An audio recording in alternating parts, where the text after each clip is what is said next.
देता जहानिया वे मेरे दिल जानिया। So hello guys, welcome back to my channel unseen work blogs. कैसे हैं आप सब? मैं आज आपको समझाने वाला हूँ माइक्रो इकोनॉमिक्स की सबसे इंपॉर्टेंट चीज़, जिसे बोलते हैं प्रोडक्शन थ्योरी। प्रोडक्शन थ्योरी हो गया और यूनिट इकोनॉमिक्स एक चीज़ हो गया। किसी भी बिजनेस को समझने के लिए यूनिट इकोनॉमिक्स एक बहुत इंपॉर्टेंट चीज़ है। यूनिट इकोनॉमिक्स का मतलब होता है, यूनिट इकोनॉमिक्स मतलब तुम एक प्रोडक्ट को बेच रहे हो तो तुम्हारी कॉस्ट कितनी आ रही है और तुम कमा कितने रहे हो उस एक प्रोडक्ट को बेचने के लिए।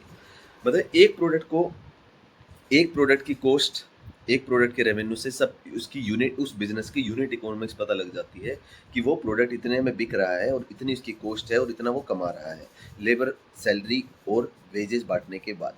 इसे बोलते हैं यूनिट इकोनॉमिक्स। ठीक है। यूनिट इकोनॉमिक्स से ये भी पता लग जाता है कि बंदा प्रॉफिटेबल है भी या नहीं है, सामने वाला स्टार्टअप प्रॉफिटेबल है भी या नहीं है। ठीक है। कोई भी बंदा शुरू में आ रहा है तो उसका यार माल, कोई भी बंदा अगर शुरू में आ रहा है तो यार उसका माल कम बिकता है, उसकी क्वांटिटी कम प्रोड्यूस होती है, क्योंकि मार्केट में डिमांड उतनी नहीं होती, उसकी ब्रांडिंग इतनी नहीं बन पाती। ठीक है। क्योंकि अभी तक उसके प्रोडक्ट को किसी को यूज़ करना ही नहीं आया है, ना ही किसी को उसके बारे में पता है।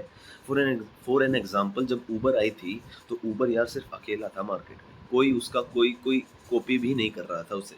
पर आज देख लो, ओला भी आ गई, रैपिडो भी आ गई, सब आ गए।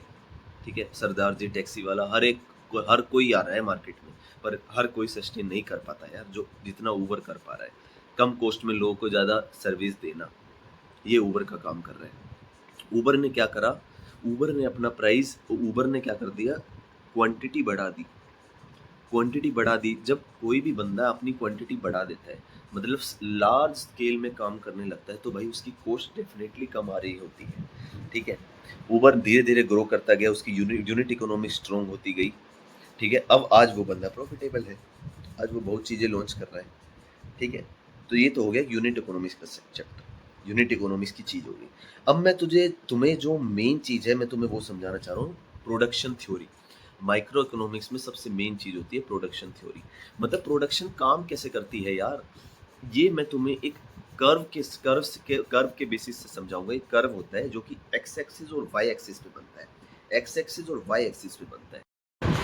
एलआरएसी कर्व ये बताता है कि हर यूनिट का एवरेज कॉस्ट कैसे चेंज होता है जब आउटपुट बढ़ता है। जैसे ही आउटपुट बढ़ गया तो हर एक लेवल पे कैसे यूनिट कॉस्ट बढ़ेगी, कैसे कॉस्ट घटेगी, कैसे कॉस्ट बढ़ेगी। तो इसमें तीन चीज होती हैं, economies to scale, diseconomies to scale और कांस्टेंट रिटर्न टू स्केल। मान के चलो ये एक एलआरएसी कर्व है, एक बड़ा सा कर्व है। कर्व मतलब मान के चलो सर्कल का आधा हिस्सा एक कर्व है, जो कि वाई एक्सिस और एक्स एक्सिस पे बन रहा है। एक कर्व है, यहाँ पे है इकोनॉमीज टू स्केल, बीच में है कांस्टेंट रिटर्न टू स्केल और लास्ट में है डिसइकोनॉमीज टू स्केल। ठीक है। अब मैं ये तुम्हें कैसे समझाता हूँ, मैं कैसे समझाऊं। इकोनॉमीज टू स्केल में क्या होता है, क्वांटिटी ज़्यादा प्रोड्यूस करते हैं, प्रोडक्शन में क्वांटिटी ज़्यादा प्रोड्यूस करते हैं, जिसकी वजह से यूनिट कॉस्ट कम आए, जिसकी वजह से हमारी कॉस्ट कम लगे। प्रोडक्शन ज़्यादा से ज़्यादा करेंगे, हमारी कॉस्ट ऑटोमेटिक कम आएगी, हमारा माल ज़्यादा से ज़्यादा बिकेगा तो हम प्रॉफिट करने पड़ेंगे। तो इसे बोलते हैं इकोनॉमीज टू स्केल। मतलब जब जब बिजनेस ग्रो करने लगता है, बिजनेस ग्रो कैसे करता है, जब वो क्वांटिटी ज़्यादा प्रोड्यूस करेगा और उसकी कॉस्ट कम आने लगेगी। क्वांटिटी ज़्यादा प्रोड्यूस करेंगे तो हमारी कॉस्ट कम आएगी। अगर हम क्वांटिटी भाई कम प्रोड्यूस करेंगे और हमें सैलरीज भी देनी है, बहुत कुछ देना है, तो भाई उसमें हम बहुत कम बचा पाएंगे। बहुत कम बिजनेस होते हैं जो इकोनॉमिक्स टू स्केल में सस्टेन कर पाते हैं। इकोनॉमिक्स टू स्केल में वही सस्टेन कर पाते हैं जो जिनकी ऑलरेडी ब्रांड है। ठीक है। जो मार्केट में अपना प्रोडक्ट ज़्यादा से ज़्यादा बेच पा रहे हैं और प्रॉफिट कर पा रहे हैं। ठीक है। वही एलआरएसी कर्व में सस्टेन कर पाएंगे। अब आता है अगला, constant return to scale. Constant return to scale में क्या होता है, माल ज़्यादा बनाया, क्वांटिटी ज़्यादा ज़्यादा बनाई तो कॉस्ट ऑटोमेटिक कम हो गई। अब क्या हुआ, क्वांटिटी ज़्यादा बनाई, कांस्टेंट रिटर्न टू स्केल की बात कर रहा हूँ मैं। हमने क्वांटिटी तो ज़्यादा बनाई लेकिन हमारी कॉस्ट फ्लैट चली गई। हमने क्वांटिटीज तो ज़्यादा बनाई लेकिन हमारी कॉस्ट फ्लैट चली गई। ठीक है। इसे बोलते हैं कांस्टेंट रिटर्न टू स्केल। ठीक है।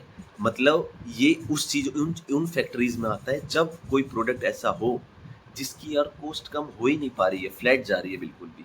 और मार्केट में डिमांड है उस प्रोडक्ट की, कॉस्ट कम ही नहीं हो पा रही, उसे बोलते हैं कॉन्स्टेंट रिटर्न टू स्केल। मतलब ये फेज है प्रोडक्शन थ्योरी का। अब आता है diseconomics to scale. Diseconomics to scale में क्या होता है, जब हम क्वांटिटी भी बढ़ा देते हैं, मतलब हमें दिखने लगता है कि भाई साहब मार्केट में डिमांड ज़्यादा है, तो हम उतावले हो जाते हैं। यही है, यही दिक्कत है हर बिजनेस में, हर एक बिजनेस में, कुछ बिजनेस में कि कुछ बिजनेस में, हर एक में नहीं, कुछ बिजनेस में, सॉरी गलती होगी, कुछ कुछ तुच्छ कुछ तुच्छ कुछ बिजनेस में जिसमें जो स्केल नहीं कर पाते उस वो डिस इकोनॉमिक्स टू स्केल का सामना कर देते हैं भाई। डिस इकोनॉमिक्स टू स्केल का मतलब क्वांटिटी ज़्यादा प्रोड्यूस कर रहे हैं, और क्वांटिटी ज़्यादा प्रोड्यूस करने के लिए लेबर भी ज़्यादा लग रही है, कॉस्ट भी ज़्यादा लग रही है, सब कुछ ज़्यादा लग रही है। ठीक है, मतलब उस टाइम जो प्रोडक्शन थ्योरी वो जोर से गिरती है यार, कर्व जोर से गिरता है। ठीक है, डिमांड करने लगती है क्योंकि मैनेजमेंट नहीं कर पाती कंपनी को, कंपनी के ज़्यादा से ज़्यादा प्रोडक्ट नुकसान हो रहा है।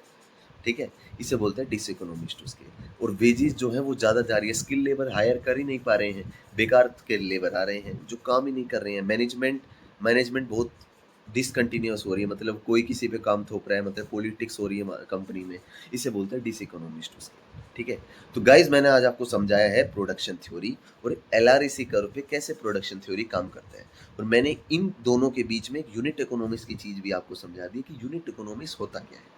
ठीक है, तो गाइज ऐसे ही मेरे चैनल को फॉलो करते रहिए और मुझे प्यार देते रहिए। धन्यवाद गाइज, अब कल मिलते हैं एक नई वीडियो के साथ। कल मैं आपको समझाऊंगा कि मार्केट में जो होने वाला है हम उसको पहले प्रेडिक्ट कैसे करें, यील्ड कर्व कैसे काम करता है, leading indicator, lagging indicator, coincident indicator कैसे काम करते हैं। ठीक है, इन्फ्लेशन कैसे काम करती है, लीड इंडिकेटर पे क्या होता है, ये सब चीज़ें हम अगले ब्लॉग में समझेंगे। ठीक है गाइस, मेरे चैनल का नाम है अनसीन वर्क ब्लॉग, मैं आपको बाद में समझाऊंगा इसका मतलब क्या है।